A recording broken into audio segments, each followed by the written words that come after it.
All right, this is the beginning steps of replacing this old fence that's basically rotted off its posts.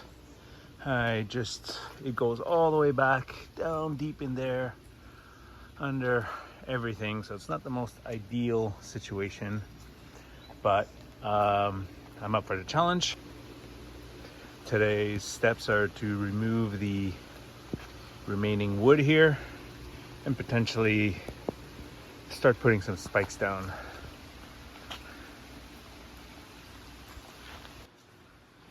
And here we find in my garage the building materials, the wood, more wood, and I'm gonna start spiking stuff.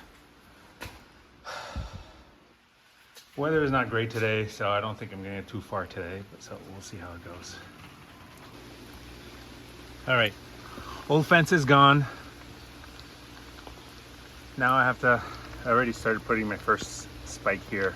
It's gonna be against this pool shed. It will be flush with the pool shed. My problem that I'm dealing with is by going flush with the pool shed, I'm gonna run into this thing here, this hill, false sort of like hill that was created, and I can't really move it. So essentially I'm gonna build it up until the rocks and then potentially make a slight adjustment in terms of the alignment behind that, because that's very hidden and nobody will sort of notice it.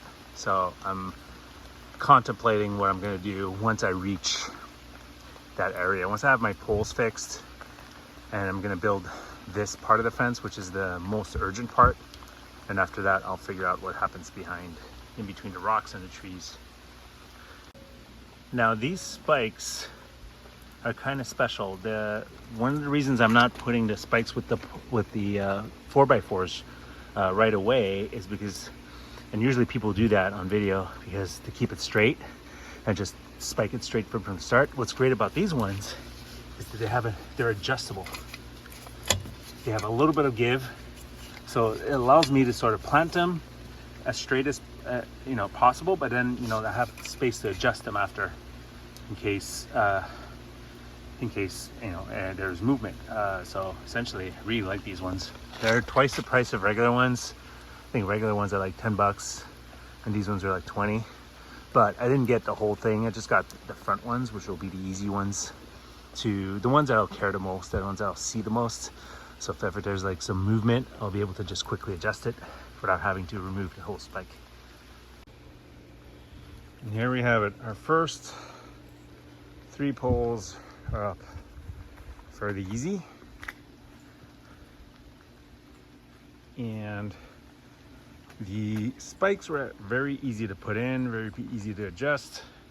Everything's plumb, as you're supposed to say. So this is the start. After that we're going to start putting the boards. And here we have day 2. All the tools are here, and we have begun the assembly.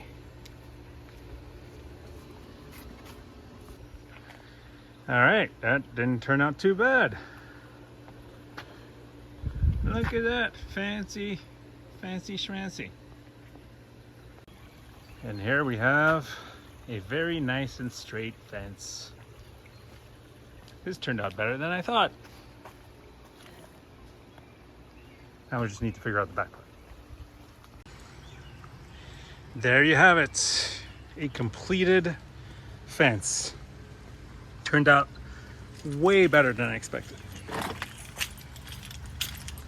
All the way back there. And a little ledge over here. Indent. Boom. Not bad. Not bad at all. Thanks to my wife for helping. And on to the next one.